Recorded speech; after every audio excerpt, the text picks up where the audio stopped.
Hello friends, good morning. खम्मा गणी, कैसे हैं आप सभी। मैं मासूदा परवीन एक बार फिर से हाजिर हूँ आप सभी के बीच में आपके अपने चैनल गणेश स्टडी कंसेप्ट पर। और हम पढ़ रहे थे राजस्थान हिस्ट्री के अंतर्गत राजस्थान की प्राचीन सभ्यताएं। उसी क्रम में आज हम पढ़ने जा रहे हैं बेराट सभ्यता के बारे में। तो आइए आज पढ़ते हैं एक नई सभ्यता, बेराट सभ्यता के बारे में। पिछली कक्षाओं में कालीबंगा, आहड़, सौथी, इन सभी के बारे में हमने पढ़ा। आज हम पढ़ने जा रहे हैं बेराट सभ्यता के बारे में। बेराट सभ्यता वर्तमान में कहाँ पर स्थित है? जयपुर जिले में स्थित है। जयपुर जिले में शाहपुरा उपखंड है और शाहपुरा उपखंड में आपके जो है विराटनगर उपखंड में विराटनगर जो है, विराटनगर में कौन सी पहाड़ियां हैं? विराटनगर में बीजक की पहाड़ियां हैं। बीजक की पहाड़ी कहते हैं, बीजक है, भीम की डूंगरी, भोमली पहाड़ी भी कहा जाता है, भोमली।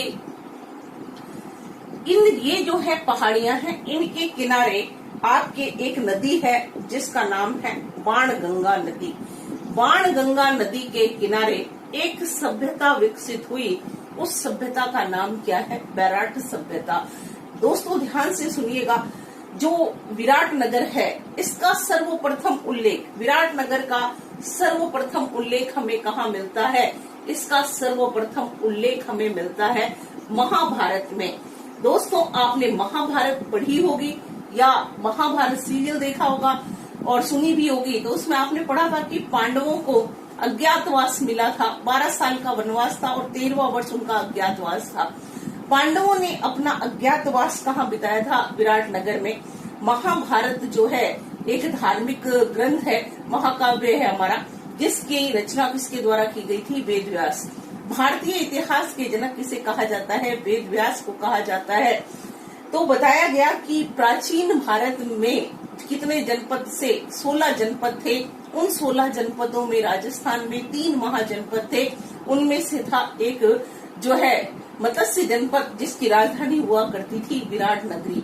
पांडवों ने अपना अज्ञातवास विराटनगर में या विराटनगरी में बिताया। अज्ञातवास का अर्थ ये था कि एक ऐसा साल जहाँ पर पांडवों को रहना है, वहाँ उन्हें कोई पहचान न सके। अगर वो उनकी पहचान हो जाती है तो उन्हें वापस से पूरा का पूरा वनवास यानी 12 साल वापस से काटने पड़ेंगे। तो उन्होंने कहाँ पे शरण ली थी? विराटनगर में। और विराटनगर में राजा कौन था? विराट। यहाँ का राजा भी कौन है? विराट। तो विराटनगर का सबसे पहले उल्लेख आपको कहाँ पर मिलता है? महाभारत में मिलता है। यहाँ पर पहाड़ियां हैं, बीजक की पहाड़ियां, भीम की पहाड़ियां आप कहते हैं, भीम की डूंगरी, गणेश डूंगरी, भोमली डूंगरी। इनके किनारे एक नदी है जिसका नाम है बाणगंगा। बाणगंगा नदी के संदर्भ में ये भी लिखा गया कि इस नदी की उत्पत्ति कैसे हुई थी? अर्जुन द्वारा बाण चलाए जाने पर बताया गया कि अर्जुन ने बाण चलाया और क्या होता है, पहाड़ी से पानी निकल पड़ा या एक नदी निकल पड़ी। उसका नाम क्या है? बाणगंगा। बाणगंगा को ही अर्जुन की गंगा भी कहा जाता है। तो बाणगंगा नदी के किनारे एक सभ्यता के अवशेष मिले या एक सभ्यता विकसित हुई। उसका नाम क्या है? बेराट सभ्यता। क्लियर है फ्रेंड्स? ये है बेराट सभ्यता का इंट्रोडक्शन। उत्तर मौर्य कालीन यानी महाजनपद युग के अवशेष हमें कहाँ से देखने के लिए मिलते हैं? बेराट सभ्यता से देखने के लिए मिलते हैं। तो अब पढ़ते हैं बेराट सभ्यता की खोज किसने की। तो बेराट सभ्यता की जब खोज की बात की जाती है दोस्तों, तो बेराट की खोज सबसे पहले कई पुस्तकों में लिखा है 1936 और कई जगह लिखा है 1937। तो 1937 में, और मैं ऐसे भी बता देती हूँ 36 भी लिखा है कई जगह, 36 और कई जगह 1937 लिखा है। मैं किसके द्वारा लिखी गई है? दयाराम साहनी द्वारा। दयाराम साहनी, राय बहादुर दयाराम साहनी वही व्यक्ति हैं जिन्होंने किसकी खोज की थी? हड़प्पा की खोज की थी। और इन्होंने ही किसकी खोज की है? बेराट की खोज की है। इन्होंने सबसे पहले इसकी खोज की, बाद में इसका जो है विस्तृत उत्खनन कार्य और सर्वेक्षण, उत्खनन और सर्वेक्षण की यदि बात की जाती है तो उत्खनन और सर्वेक्षण 1962 और 1963 में 2 बंदे करवाते हैं, जिनका नाम है नील रत्न बनर्जी और एक बंदे का नाम है कैलाश दीक्षित। कैलाशनाथ दीक्षित और नील रत्न बनर्जी ने क्या किया है? 1962 और 63 में इस सभ्यता का उत्खनन व सर्वेक्षण करवाया। किस सभ्यता का? बेराट सभ्यता का। तो देखिए फ्रेंड्स, ध्यान रखिएगा, बैराट सभ्यता की खोज 1936 कई पुस्तकों में लिखा है और कई जगह 37 है, जिसमें हम मोस्टली किसको मानकर चलते हैं 1937 को दयाराम साहनी द्वारा की गई है। उत्खनन और सर्वेक्षण कब करवाया गया? 62 और 63 में। कौन कर रहे हैं? नील रत्न बैनर्जी और कैलाश दीक्षित। तो इनके नेतृत्व में क्या होता है? उत्खनन और सर्वेक्षण होता है। अब हम पढ़ते हैं बैराट सभ्यता से हमें मिला क्या, या बैराट सभ्यता में किन किन शासकों ने बैराट पर राज किया या किसके अधीन बैराट रहा। तो देखिए दोस्तों, अभी हमने जस्ट पढ़ा है कि यह इस सभ्यता का संबंध किस काल से माना जाता है? महाजनपद युग से। कौन से काल की सभ्यता है? महाजनपद। और महाजनपद काल जो है, इसके अलावा कई पुस्तकों में आपको लिखा हुआ मिलेगा उत्तर मौर्य काल के अवशेष या उत्तर मौर्य कालीन सभ्यता के अवशेष कहाँ से मिले हैं? तो हमें क्या बताना है? बैराट से मिले हैं। महाजनपद काल के बाद आपके आता है मौर्य वंश, और मौर्य वंश में शासक था चंद्रगुप्त मौर्य। मौर्य वंश का संस्थापक कौन है? चंद्रगुप्त मौर्य। और चंद्रगुप्त मौर्य ने क्या किया था? बैराट पर अपना अधिकार किया था। बैराट को अपने अधीन करने वाले चंद्रगुप्त मौर्य थे, और यह जानकारी हमें कौन देते हैं? चाणक्य देते हैं, जो कि उनके क्या हैं? प्राइम मिनिस्टर हैं, प्रधानमंत्री हैं चाणक्य, जिनको हम कौटिल्य भी कहते हैं।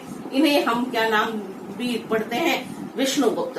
चाणक्य, कौटिल्य या विष्णुगुप्त, जो कि चंद्रगुप्त मौर्य के प्रधानमंत्री थे, उन्होंने एक पुस्तक लिखी जिसका नाम अर्थशास्त्र था। उससे ये जानकारी मिलती है कि चंद्रगुप्त मौर्य ने कहाँ पर आक्रमण किया था और उसको जीता था? बैराट पर आक्रमण करके उसे जीत लिया था। चंद्रगुप्त मौर्य का पौत्र था जिसका नाम क्या है? अशोक। अशोक महान, मौर्य वंशी शासक अशोक महान, जिन्होंने बौद्ध धर्म का प्रचार प्रसार किया। अशोक महान जो हैं, अशोक का भाब्रू शिलालेख यहाँ से मिलता है। देखिए दोस्तों, बहुत ही इम्पोर्टेंट है। भाब्रू शिलालेख की खोज 1837 ईस्वी में कैप्टन बर्ट ने की थी। कैप्टन बर्ट का नाम था रॉबर्ट, और अपन शॉर्ट में क्या पढ़ते हैं? रॉ को हटा दिया, अपन ने कर दिया है कैप्टन बर्ट। इन्हें क्या मिला? बीजक की डूंगरी से एक अभिलेख मिलता है। वह अभिलेख कौन सा है? भाब्रू शिलालेख या भाब्रू अभिलेख। इसकी लिपि थी ब्राह्मी।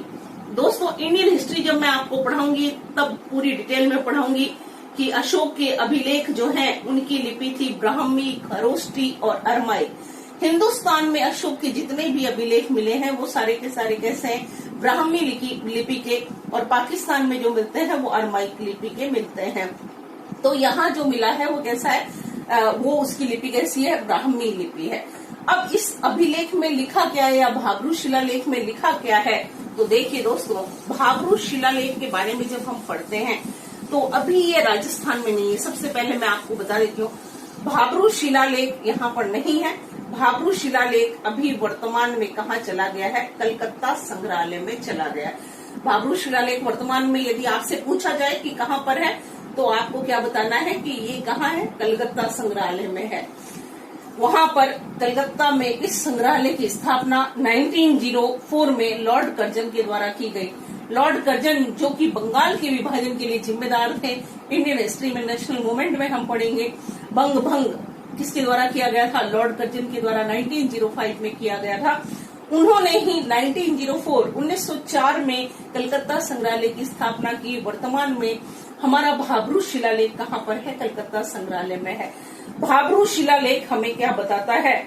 ये बताता है अशोक का बौद्ध धर्म के प्रति आस्था। अशोक का बौद्ध धर्म के प्रति आस्था अगर आपको जाननी है, या अशोक बौद्ध धर्म का अनुयायी था, यह बात हमें कहाँ से पता चलती है?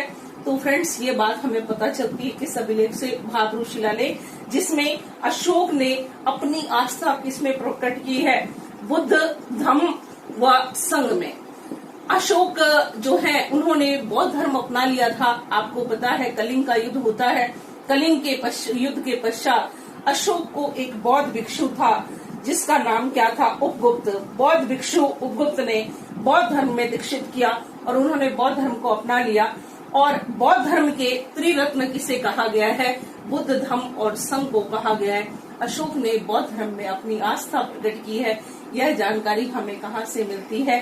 भाब्रू शिलालेख से मिलती है। साथ ही गो हत्या पर प्रतिबंध लगाया, इसके बारे में भी जानकारी कहाँ से मिलती है? इसी अभिलेख से मिलती है। तो ये है भाब्रू शिलालेख। अशोक का भाब्रू शिलालेख भी कहाँ से मिला है? बैराट से। भाब्रू शिलालेख के अतिरिक्त यदि आप बात करते हैं तो अशोक महान, अशोक ने बैराट में या विराट नगरी में क्या किया था? यहाँ पर बौद्ध विहारों का निर्माण करवाया। विहार वह स्थल होते हैं जहाँ बौद्ध भिक्षु और भिक्षुणी आकर रुकते हैं, और मठ बनवाए। मठ वो जहाँ पर महात्मा बुद्ध की कोई वस्तु या कोई निशानी रखी जाती है, उसे हम क्या कहते हैं? मठ कहते हैं। तो विहार, आप ऐसा कह सकते हैं प्राचीन बौद्ध मंदिरों के अवशेष कहाँ से मिले हैं? तब भी हमें उत्तर क्या लिखना है? बैराट ही लिखना है। और अशोक का जो है मुद्रा या सबसे प्राचीन सिक्का अशोककालीन पंचमार्क या आहत सिक्के कहाँ से प्राप्त हुए हैं? तो पंचमार्क या आहत सिक्के कहाँ से मिलते हैं? बैराट से ही मिलते हैं। अशोक मौर्य वंश का शासक था।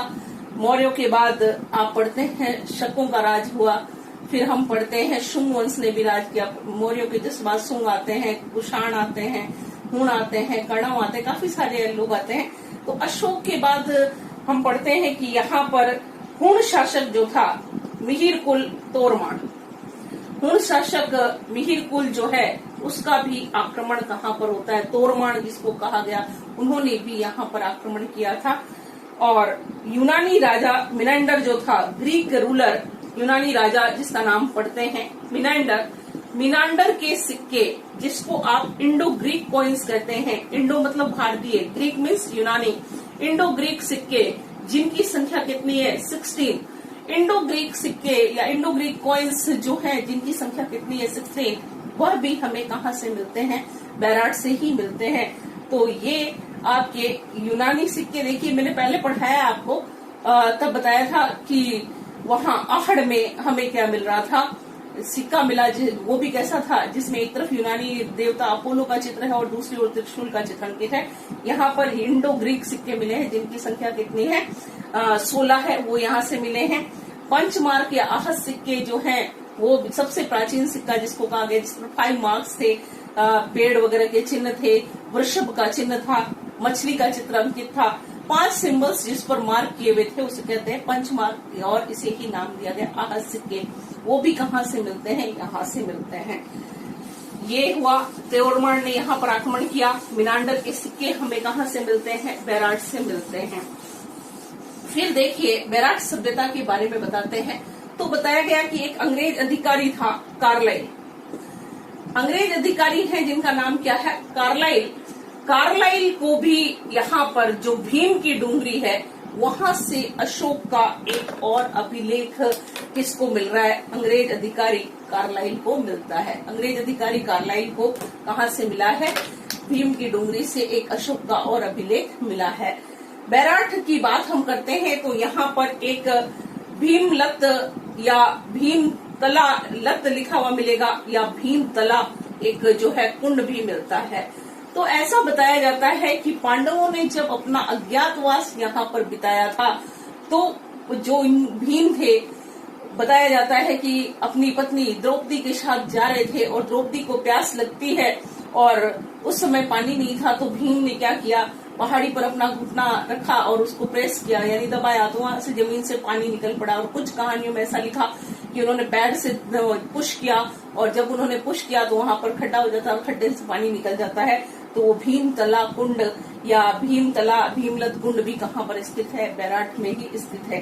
अब हम बात करते हैं एक चाइनीज ट्रेवलर की, चीनी यात्री की बात करते हैं। देखिए दोस्तों, तो एक चीनी यात्री है जिसका नाम है हेनसांग। वेनसांग जो है चीनी यात्री थे। हेनसांग को हम कहते हैं यात्रियों का राजकुमार। हेनसांग को क्या नाम दिया गया है? यात्रियों का राजकुमार, प्रिंस ऑफ ट्रेवलर्स, यात्रियों का राजकुमार। नीति का पंडित जिसे कहा जाता है, हेनसांग को कहा जाता है। और भारत का शाक्य मुनि भी किसे कहा जाता है? हेनसांग को कहा जाता है। हेनसांग ने कहाँ की यात्रा की? है बैराट की यात्रा की। कब ये हिंदुस्तान आते हैं? तब जब ये शासक थे हर्षवर्धन। हर्षवर्धन के समय आते हैं और इन्होंने 2 सम्मेलन, प्रयाग सम्मेलन और कन्नौज सम्मेलन की अध्यक्षता भी की, महायान की श्रेष्ठता को साबित किया, जिसके कारण हर्ष ने इन्हें महामोक्षयान और धर्माधिकारी की उपाधि दी। तो ये हैं ह्वेनसांग, जिनके उपनाम क्या है? यात्रियों का राजकुमार, नीति का पंडित, भारत का शक्य मुनि कहा जाता है। पुस्तक लिखी थी कौन सी? CU की। और ये बंदा कहाँ गया था? भीनमाल भी गया था। कहाँ जाते हैं? भीनमाल भी जाते हैं। तो ये है बैराट सभ्यता दोस्तों। बैराट सभ्यता में आपने पढ़ा, एक तो ये है उत्तर मौर्यकालीन महाजनपद मत्स्य संघ की राजधानी हुआ करती थी, या मत्स्य महाजनपद की राजधानी हुआ करती थी विराट नगरी, वहां पर स्थित है। वर्तमान जयपुर जिले में स्थित शाहपुरा उपखंड में भीम की पहाड़ी और भीम की पहाड़ी के अतिरिक्त बीजक की पहाड़ियां, भूमली पहाड़ियां, उनके किनारे एक नदी है जिसका नाम है बाणगंगा। उसके किनारे बैराट सभ्यता के अवशेष मिले हैं। बैराट सभ्यता की खोज सबसे पहले दयाराम साहनी के द्वारा की गई थी। बाद में उत्खनन और सर्वेक्षण का कार्य कैलाश नाथ दीक्षित और नील रत्न बैनर्जी के द्वारा करवाया गया। यहाँ पर सबसे प्रसिद्ध जो आपको मिला है वह है भाबरू शिलालेख, जो अशोक का है और ब्राह्मी लिपि में लिखा गया। इसकी खोज 1837 में की गई। अशोक के अभिलेखों की लिपि ब्राह्मी, खरोष्टी और अरमाइक थी। हिंदुस्तान में उसके जितने भी अभिलेख हैं उनकी लिपि कैसी है? ब्राह्मी। इस अभिलेख के माध्यम से अशोक ने बौद्ध धर्म में अपनी अगाध विश्वास को प्रकट किया, साथ ही उसने बुद्ध धर्म और संघ में अपनी आस्था को प्रकट किया। यहाँ से पंचमार्ग आहसिक के हुणों के आक्रमण हुए और उसके बाद इंडो ग्रीक जो कॉइन्स हैं वो भी हमें देखने के लिए मिलते हैं। चाइनीज ट्रैवलर ह्वेनसांग ने यहाँ की यात्रा की। Thank you very much dear friends. फिर मिलते हैं कल नई सभ्यता के साथ। तब तक के लिए थैंक यू वेरी मच।